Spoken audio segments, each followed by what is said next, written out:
আজহারি দেশে ফিরুক। কারা কারা চান? কারা কারা চান? আমরা সবাই চাই আজহারি ফিরুক, বলে ইনশাআল্লাহ।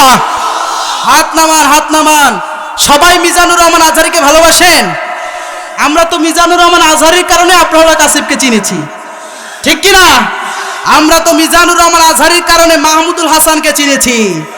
কারণ মিজানুর রহমান আজহারি শুধু বাংলাদেশের সম্পদ নয়, মিজানুর রহমান আজহারি এখন এশিয়া মহাদেশের সম্পদ।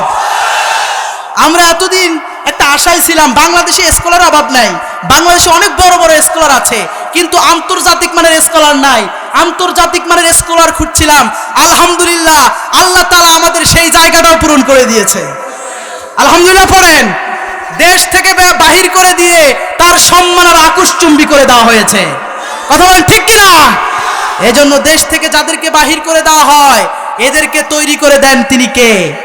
এক সময় আল্লামা তারেক মনোয়ারকে দেশ থেকে বাহির করে দেওয়া হয়েছে, তারপরে মিজানুর রহমান আজহারিকে দেশে পাঠিয়েছিলেন কে? আরো জোরে বলেন তিনি কে? আবার মিজানুর রহমান আজহারিকে দেশ থেকে বের করা হয়েছে, এবার আল্লামা তারেক মনোয়ারের জায়গায় মিজানুর রহমান আজহারি হুঙ্কার দিচ্ছে। কথা ঠিক কিনা? এটাই প্রমাণ করে একজনকে বাহির করলে 10 জন তৈরি হয়ে যাবে। এক মুফাসসির জেলখানায় হাজারো মুফাসসির মাঠে ময়দানে তৈরি হয়ে যাবে। আজকে আমারে জেলখানায় বন্দী করবা, আমার জায়গায় হাজারো মুফাসসির যিনি তৈরি করে দিবেন তিনি কে? আর জোরে বলেন তিনি কে? এজন্য আমাদেরকে আটকে রেখে লাভ নাই, আমাদের জায়গায় লোক তৈরি করে দেন তিনি কে? কারণ এই কোরআনের দায়িত্ব নিয়েছেন তিনি কে? আমার প্রিয় ভাইয়েরা, কথা বলা যাবে না। আপনারা কথা বলেন কেন? কোনো সমস্যা হচ্ছে? কি সমস্যা হচ্ছে?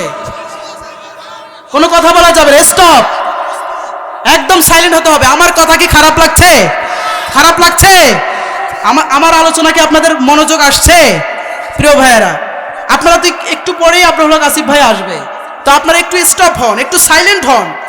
আমি সরাসরি এখন কোরআন থেকে আলোচনা শোনাবো। কোথা থেকে? কথা বলেন না, কোথা থেকে? আমার প্রিয় ভাইয়েরা, সংক্ষিপ্ত আকারে সেই নবীর প্রতি দুরূদ পড়ছি যিনি ছিলেন সফল রাষ্ট্রনায়ক, সফল রাজনীতিবিদ। এতে কোনো সন্দেহ আছে? কথা বলতে হবে, সন্দেহ আছে? আমার রাসূল সাল্লাল্লাহু আলাইহি সাল্লাম মসজিদে নববীর যেমন ইমাম, আবার আমার রাসূল সাল্লাল্লাহু আলাইহি সাল্লাম মক্কা মদিনার রাষ্ট্রপতি। বলেন সুবহানাল্লাহ। তা আমাদের হুজুররা শুধু মসজিদ পর্যন্ত সীমাবদ্ধ থাকলে হবে না, হুজুরদেরকে সংসদ পর্যন্ত পৌঁছাতে হবে। আমরা অনেকে বলেছি মোল্লাদ্দর মসজিদ পর্যন্ত, এটা ভুল কথা। এই জায়গা এখন বাদ দেন, এই কথা ছুঁড়ে ফেলেন। এখন মোল্লাদ্দর মসজিদ পর্যন্ত নয়, মোল্লাদ্দর সংসদ পর্যন্ত। মোল্লাদ্দর সংসদ পর্যন্ত আছে না নাই? যখন সংসদের মধ্যে মাথা হালিয়ে নিচু করে সংসদের স্পিকারকে স্যালুট দেওয়া হতো, তখন আমাদের কোরআনের পাখি আল্লামা সাঈদী সংসদের মধ্যে প্রবেশ করে বলেছে যে এই মাথা স্পিকারের কাছে নত হতে পারে না, এই মাথা নত হয় কার কাছে? আর জোরে বলেন কার কাছে? তো ওনার মতো একজন আলেম যদি আবারও যায়, বলেন তো দেখি ওখানে আর মিথ্যা কথা চলবে? ওখানে রডের বদলে বাঁশের কথা চলবে? ওখানে চলবে কোরআনের কথা। কথা বলেন ঠিক কিনা? কারণ মুমিনের মাথা নত হয় কার কাছে? আর জোরে কার কাছে? যেই মুমিন ফজরের নামাজের সময় মাথা নত করে আল্লাহর কাছে, যেই মুমিন জোহরের নামাজের পরে মাথা নত করে আল্লাহর কাছে, যেই মুমিন আসরের নামাজ পড়ে মাথা নত করে আল্লাহর কাছে, যেই মুমিন মাগরিবের নামাজ পড়ে মাথা নত করে আল্লাহর কাছে, যেই মুমিন এশার নামাজ পড়ে মাথা নত করে আল্লাহর কাছে, তাহাজ্জুদের নামাজে মাথা নত করে আল্লাহর কাছে, ওই মুমিনের মাথা কখনো কোনোভাবে জালেমের কাছে নত হতে পারে না, স্পিকারের কাছে নত হতে পারে না। ঠিক কিনা? এই মুমিনের মাথা নত হবে কার কাছে? জোরে বলেন না, কার কাছে? আল্লাহর নাম নিতে কষ্ট হয়, এই মুমিনের মাথা নত হবে কার কাছে? আল্লাহ ছাড়া মুমিন কারো কাছে মাথা নত করতে পারে না। কথা বলেন ঠিক কিনা? আর জোরে কথা বলেন ঠিক কিনা? তো মোল্লাদ্দর মসজিদ না সংসদ? জোরে বলেন, মোল্লাদ্দর মসজিদ না সংসদ? আমরা তো মোল্লারে শুধুমাত্র বিয়ে বাড়ি পর্যন্ত সীমাবদ্ধ রাখি। কথা বলেন ঠিক কিনা? মোল্লারে একটা বিয়ে বাড়ি, একটা মজলিস পর্যন্ত সীমাবদ্ধ করি। কথা বলেন ঠিক কিনা? এই মোল্লারে ছাড়া তোর বিয়ে হবে না, এই মোল্লারে ছাড়া তোর জানাজা হবে না, এই মোল্লা ছাড়া তোর জানাজা কেউ পড়াবে না। ঠিক কিনা? বিপদে মোল্লারে চেনে না, না সুখের থাকতে মোল্লারে চিনে না, মোল্লারে চিনলে মরলে। ঠিক কিনা? মোল্লারে চিনে বিয়ের বাড়িতে, মোল্লারে চিনে শুধুমাত্র মজলিসের বাড়িতে, কিন্তু মোল্লারে সুখের দিনে ভুলে যায় এমন কপাল পড়া আছে না নাই? আর যেমন আছে না নাই? এই মোল্লারে ছাড়া তোর বিয়ে হবে না, এই মোল্লারে ছাড়া তোর জানাজা হবে না, এই মোল্লা ছাড়া তোর বিয়ে কেউ পড়াবে না, এই মোল্লা ছাড়া তোর জানাজা কেউ পড়াবে না, এই মোল্লা রে ছাড়া তোর বিয়ে হবে না, এই মোল্লা রে ছাড়া তোর জানাজা হবে না। ঠিক না? সারা জীবন করলি রে তুই যেই মোল্লারে ঘৃণা, সেই মোল্লারে লাগবে পরে এটা ভাবলি না। কথা বলেন ঠিক কিনা? ওরা ঠেকায় পড়লে মোল্লা চিনে, নইলে চিনে না। কথা ঠিক কিনা? ওরা ঠেকায় পড়লে মোল্লা চিনে, নইলে চিনে না। এই মোল্লারে ছাড়া তোর বিয়ে হবে না, এই মোল্লারে ছাড়া তোর জানাজা হবে না, এই মোল্লা ছাড়া তোর জানাজা কেউ পড়াবে না, এই মোল্লা ছাড়া তোর জানাজা কেউ পড়াবে না, এই মোল্লা রে ছাড়া তোর বিয়ে হবে না, এই মোল্লা রে ছাড়া তোর জানাজা হবে না। ঠিক কিনা? মোল্লার দর মসজিদ না সংসদ? কথা বলেন, মসজিদ না সংসদ? এখন আপনারা বলতে পারেন হুজুর আপনাদের কাজ হলো একটা মসজিদ একটা মাদ্রাসা, এতটুকু সীমাবদ্ধ থাকেন না, আপনারা কেন রাজনীতি করেন? আছে না নাই? কথা বলা আছে না নাই? আরে আমরা তো রাজনীতি করি না বলেই তোমাদের মতো চোর বাটপাররা জায়গা পেয়েছে, আমরা তো রাজনীতি করি না বলেই তোমাদের মতো জেনাখোর ব্যভিচারখোর শুধুমাত্র ভোট আসলে নামাজ পড়া ব্যক্তিরা জায়গা পেয়েছে। ভোটের সময় আসরের নামাজ 5 বার পরে আমি এমনও কিছু মেয়র এমপি দেখেছি। ঠিক কিনা? ভোট আসলে ফজরের নামাজ এক এক জায়গায় এক এক মসজিদে পড়ে, আছে না নাই? ভোট আসলে জোহরের নামাজ 6-7 বার পরে, আছে না নাই? আর ভোট যখন পার হয়ে যায়, নির্বাচিত হয়ে যায়, তখন তার ভাষায় সাধারণ একটা মেম্বার তারে ঘুম থেকে উঠাইতে হয় জোহরের নামাজের পরে। কথা বলেন ঠিক কিনা? এই সকল বাটপার চিটার, এই সকল জেনাখোর ব্যভিচারখোর আজকে আমাদের মূল জায়গায় চলে গিয়েছে। এই জন্য আমরা আমাদের সমাজটা অধপতনের দিকে চলে গিয়েছে। কথা বলেন ঠিক কিনা? তাহলে মোল্লার দর মসজিদ না সংসদ? কথা বলতে হবে মসজিদ না সংসদ? এখন আমি আপনাদের প্রমাণ দেই। আল্লাহ রাসূল সাল্লাল্লাহু আলাইহি সাল্লাম মসজিদে যেমন ভাষণ দিয়েছেন, আল্লাহ রাসূল সাল্লাল্লাহু আলাইহি সাল্লাম মাঠে ময়দানে হুঙ্কার দিয়েছেন। কিন্তু আমাদের খতিব সাহেবদেরও কিছু সমস্যা আছে।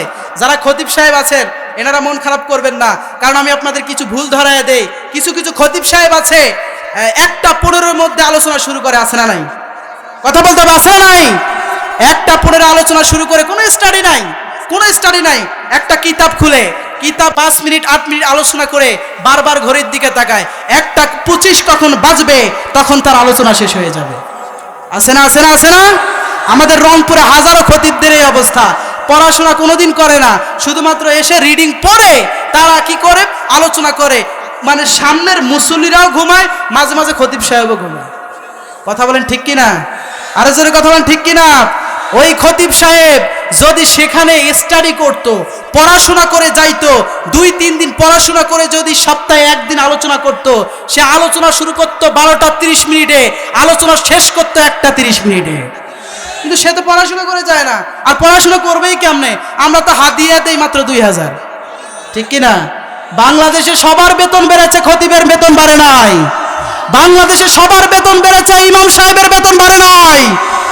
করোনা মহামারীর মধ্যে সবার খোঁজ নিয়েছে, কিন্তু আমার ইমাম সাহেবটা কি খেয়ে আছে না খেয়ে আছে আমরা এই খোঁজটা কেউ নেই নাই।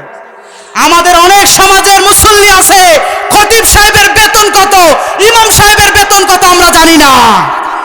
কথা বলেন ঠিক কিনা?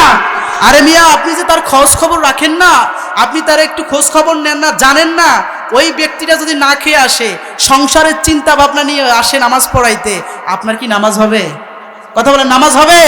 আপনি সবার বেতন বাড়ে, কিন্তু খতিব সাহেবের বেতন বাড়ে না। অথচ ওই খতিব সাহেব আপনার সমাজের নেতার ঘরে যদি খাবার না থাকে, ওই নেতার পরিবার যদি খাবার না খেয়ে থাকে, আপনার সমাজ কখনো উন্নতির শিখরে যাবে না। কথা বলেন ঠিক কিনা? আমার কথায় কষ্ট পেলেন? কষ্ট পেলেন?